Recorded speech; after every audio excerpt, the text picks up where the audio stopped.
Welcome to Leo. మనతో ఉన్నారు senior journalist Hemasundar గారు. సార్ నమస్తే. నమస్తే అండి. మిరాయికి సంబంధించినటువంటి యొక్క ట్రీజర్ అయితే వచ్చేసింది. సో ఈ ట్రీజర్ ఎలా ఉంది అంటే ఏం చెప్తారు? అంటే అశోకుడి కాలం నాటి కథాంశం తీసుకుని, అంటే సోషియో ఫాంటసీ మూవీలా కనిపిస్తుంది. అంటే చారిత్రాత్మక కథాంశం తీసుకుని ఇప్పటి పరిస్థితులతో ముడిపెట్టి చేసిన ఒక ప్రయోగంగా మనం భావించాలనిపిస్తుంది. ఎందుకంటే మిరాయి అనేది ఒక ఆయుధంగా మనకు కనిపిస్తుంది. అంటే ఆయుధం అశోకుడి కాలం నాటి ఆయుధం అని కలియుగంలో దీన్ని ఎవరు ఆపలేరు అనుకున్నప్పుడు ఆపగలిగే శక్తి ఆయుధానికి ఉన్నది అన్నట్టుగా మనం ఈ టీజర్ చూస్తే మనకు అర్థమవుతుంది. కేవలం ఆ మిరాయి అనే ఆయుధం ఏంటి, దాని వెనక ఉన్న కథ ఏంటి, మరి పాపతో డైలాగ్ చెప్పిస్తాడు. ధ్యానం చేస్తుంటే హీరో తేజ సజ్జా బయట కాదు వెతకాల్సింది లోపల వెతకమంటూ ఆ పాపతో చెప్పించే డైలాగులు కానీ, అంటే సూపర్ యోధ మిరాయి అనే సినిమానే కానీ దీనికి ఒక సూపర్ యోధ అని క్యాప్షన్ కూడా పెట్టారు. కాబట్టి ఆ తరహాలోనే మనకి టీజర్ అయితే కనిపిస్తుంది. అయితే ఈ మధ్య కాలంలో సెన్సేషన్ అవుతున్నటువంటి, అంటే సెకండ్ ఇన్నింగ్స్ ప్రారంభించినటువంటి ఒక మంచు మనోజ్ మాత్రం హైలైట్ గా ఉంది అని చెప్పేసి అయితే అందరూ అంటారు. సో మంచు మనోజ్ గురించి తను చేసినటువంటి సన్నివేశాలు చూస్తే మీకేమనిపిస్తుంది? ఖచ్చితంగా మంచు మనోజ్కి మళ్ళీ ఒక మంచి పాత్ర దొరికిందని అనిపిస్తుంది దీంట్లో. ఎందుకంటే ఇప్పుడు భైరవం రేపు 30 తారీఖు రిలీజ్ కాబోతుంది. ఇప్పుడు ఈ సినిమా భైరవం హిట్ అయిపోయి భైరవం పేరు వచ్చిందంటే మళ్ళీ ఈ సినిమా పేరు వస్తే మంచు మనోజ్ కెరీర్ మరో ఎక్కడో ఉంటుంది. ఖచ్చితంగా ఇది పెద్ద పాన్ ఇండియా సినిమా, బయట చాలా భాషలో రిలీజ్ అవుతుంది. ఇది 5 భాషలతో సరిపెట్టడం వాళ్ళు అనేక భాషలు దీన్ని రిలీజ్ చేస్తున్నారు. కాబట్టి టెక్నికల్గా కూడా చాలా రిచ్గా ఉంది ఇది. అంటే విఎఫ్ఎక్స్ వర్క్ చాలా బాగుంది. పైకి లొకేషన్స్ కూడా వాళ్ళు ఎంచుకున్న లొకేషన్స్ శ్రీలంక, నేపాల్, ఇప్పుడు ఈ రీసెంట్గా ముంబైలో గుహల్లో కూడా చేశారంటున్నారు. ఆ తరహాలోనే ఉంది సినిమా. కాకపోతే ఏప్రిల్లో రిలీజ్ అవ్వాల్సిన సినిమా ఇది. అది విఎఫ్ఎక్స్ వర్క్ పరంగా లేట్ అవ్వటమా లేకపోతే షూటింగ్ పరంగా డిలేగా తెలియదు, కానీ మళ్ళీ ఆగస్ట్ 1 రిలీజ్ డేట్ ఇచ్చారు. ఇప్పుడు మనకి టీజర్లో చివరిలో దీన్ని సెప్టెంబర్ 5వ తారీఖు అన్నట్టుగా డేట్ ఇచ్చారు. అదండి. అయితే ఈ సినిమాకి సంబంధించి తేజ సజ్జను చూస్తే ఏమనుకోవాలి? ఎందుకంటే వాస్తవానికి చైల్డ్ ఆర్టిస్ట్గా వచ్చి తర్వాత హనుమాన్తో పెద్ద భారీ హిట్ కొట్టి దాదాపు 30 కోట్ల బడ్జెట్తో 300 కోట్లు కలెక్ట్ చేసినటువంటి ఒక తేజ సజ్జా ఈరోజు మిరాయి సినిమాని ఎలా చూడాలంటారు? ఖచ్చితంగా హనుమాన్ తర్వాత వస్తున్న సినిమా కాబట్టి ఖచ్చితంగా ఆ క్రేజ్ ఉంటుంది. ఈ ప్రాజెక్ట్ అది పెద్ద ఎసెట్. హనుమాన్ తర్వాత మిరాయి చేయటం అనేది తేజ సజ్జా. ఎందుకంటే అది కూడా ఆ తరహా పాత్రే. మనకి హనుమాన్ అనే సినిమా ఒక సూపర్ యోధుడే, అది కూడా ఇది కూడా సూపర్ యోధనే. అలాగే అద్భుతం అనే సినిమా ఒకటి చేశారు ప్రశాంత్ వర్మ డైరెక్షన్లో. అది టైం ట్రావెల్ కథాంశంతో అద్భుతం అనే సినిమా వచ్చింది. అంతకుముందు వచ్చిన జామిరెడ్డి కానీ, అంటే సినిమాలు ఎంచుకోవటం, అతనికి అలాంటి సినిమాలు వస్తున్నాయా లేకపోతే అతను ఎంచుకుంటున్నాడో తెలియదు, కానీ మొత్తానికి మంచి సినిమాలో మంచి సబ్జెక్టులు అతనికి పడుతున్నాయి. కెరీరు అతనికి ప్రారంభ దశలో చెప్పాలంటే ఇది కెరీర్ ప్రారంభంలోనే మంచి మంచి సినిమాలు రావడం, మంచి హిట్లు రావడం, 300 కోట్లు 400 కోట్లు కొల్లగొట్టడం హనుమాన్ సినిమా, అది మాటలు కాదు. అలాగే ఆ తర్వాత ఈ సినిమాని ఎంచుకోవడం, కార్తీక్ ఘట్టంనేని సినిమా డిఓపిగా చేసిన కార్తీక్ ఘట్టంనేని సూర్య వర్సెస్ సూర్యతో డైరెక్టర్గా మారినా కానీ మరి ఈ సినిమాకి అతను కార్తీక్ ఘట్టం డైరెక్షన్ రావటం, ఆ మధ్య రవితేజతో ఈగల్ సినిమా వచ్చింది, ఇప్పుడు మళ్ళీ ఈ సినిమా చేయటం అనేది విశేషం. లొకేషన్ పరంగా కానీ కథాంశం పరంగా కానీ ఒక అద్భుతమైన విజువల్స్ అయితే మనం చూడొచ్చు అనేది అర్థమవుతుంది దీని టీజర్ని చూస్తే.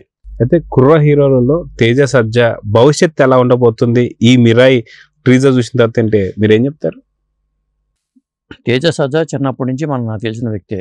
ఎందుకంటే వాళ్ళ నాన్న డివిస్ ఫార్మాస్యూటికల్స్ కంపెనీలో జనరల్ మేనేజర్గా పనిచేస్తారు. వాళ్ళు ఎస్ఆర్ నగర్లో వాళ్ళ ఓన్ హౌస్ ఉండేది. నేను చిన్నప్పుడే అక్కడికి వెళ్ళేవాడిని. 2 అన్నదమ్ములు. మరి నేను ట్వింకిల్ ట్వింకిల్ లిటిల్ స్టార్ అని చెప్పి ఈనాడులో రాసినప్పుడు అతను చెప్పిన సమాధానాలు, మహేష్ అన్న అనేవాడు, మహేష్ బాబుని చెప్పిన సమాధానాలు కానీ చాలా ఇదిగా ఉండి ఆ కుర్రాడు హీరో అవుతాడని మనం ఆ రోజులు అనుకోం కదా.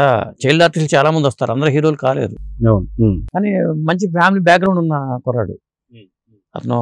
ఎందుకంటే ఫైనాన్షియల్గా కూడా వెల్ సెటిల్డ్ వాళ్ళు, అలాంటి ఫ్యామిలీ నుంచి వచ్చాడు. అతను మళ్ళీ హీరోగా కూడా అతను మౌళ్ళైన విధానం కానీ ఆ మెచ్యూరిటీ లెవెల్స్ కానీ యాక్టింగ్లో కానీ ఇవన్నీ తీసుకురావడం గొప్ప విషయం.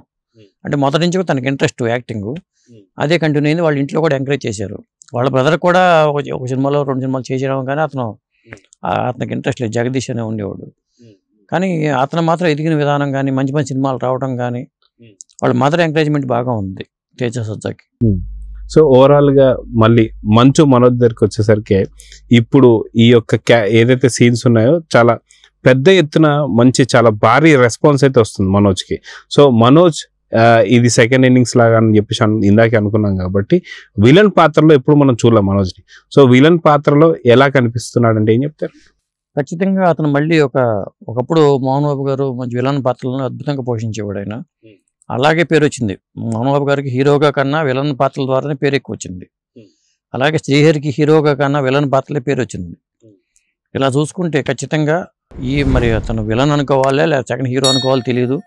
ఒకవేళ మెయిన్ విలన్ ఇంకా వేరే ఉన్నారో తెలియదు, కానీ తన పాత్ర వరకు కూడా గెటప్ పరంగా చూసుకున్నా, ఆ డైలాగ్ డెలివరీ పరంగా చూసుకున్నా, మంచు మనోజ్లో మాత్రం ఆ బర్న్ ఉంది, ఆ ఇది ఉంది, ఫైర్ ఉంది.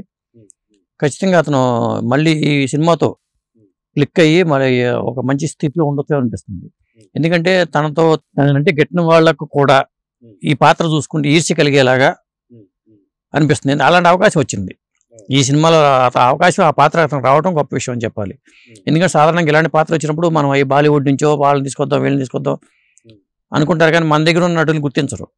అలాంటిది మంచు మనోజ్ని గుర్తించి ఆ పాత్ర ఇవ్వటం కానీ, అది భైరవం ఎట్టగో ఒక రేంజ్ హీరోలుగా సినిమాగా చెప్పాల్సి వస్తుంది. ఇది పాన్ ఇండియా సినిమాలో ఆ స్థాయిలో అంత ఖర్చు పెట్టి చేసిన సినిమాలో మంచు మనోజ్కి ఆ పాత్ర దక్కడం కూడా ఒక మంచి వరం అని చెప్పాలి.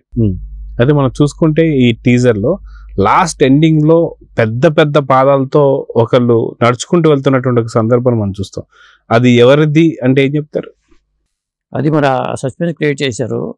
ఎందుకంటే ఇక్కడ జగపతి బాబు కూడా కనిపిస్తున్నారు మన గెటప్ల పరంగా చూసుకుంటే. మరి దీంట్లో ఇంకా మెయిన్ విలన్ ఎవరైనా పవర్ఫుల్ విలన్ ఏదో ఉంటేనే కదా ఒక సూపర్ యోధ క్లిక్ అవ్వాలంటే, అంతకన్నా ఒక సూపర్ విలన్ ఉండాలి. ఆ వ్యక్తి ఎవరు ఏంటి అనేది కూడా ఒక సస్పెన్స్గా భావించాల్సి వస్తుంది. పైగా ఇది ఒక్క పార్ట్తో కంప్లీట్ అయ్యే సినిమా కాదు, దీని 2 పార్ట్లు ఉంటాయని చెప్పారు ముందే. పీపుల్స్ మీడియా ఫ్యాక్టరీకి కూడా ఈ సినిమా ద్వారా మళ్ళీ ఒక హిట్ వస్తే ఆ సంస్థకి మంచిది. ఎందుకంటే రాజసాబ్ ఆల్రెడీ షూటింగ్లో ఉంది, ప్రభాస్ సినిమా. ఇది కూడా పెద్ద ప్రాజెక్ట్ చెప్పాలంటే. ఆ బ్యానర్ కూడా ఒక మంచి ప్రాజెక్ట్ వచ్చినట్టు అవుతుంది. టీజర్లోనే మనకి మెరుపులు మెరిపించారు కాబట్టి ఖచ్చితంగా రేపు ట్రైలర్ వచ్చినప్పుడు మరిన్ని విశేషాలు మనం చూడొచ్చు. సో చూద్దాం సార్, ఖచ్చితంగా మిరాయ్ టీజర్ మాత్రం అందరిని ఆకట్టుకుంది. సో సెప్టెంబర్ 5వ తారీఖున ఎలాంటి మ్యాజిక్ చేయబోతుందో చూద్దాం. మరి నమస్తే.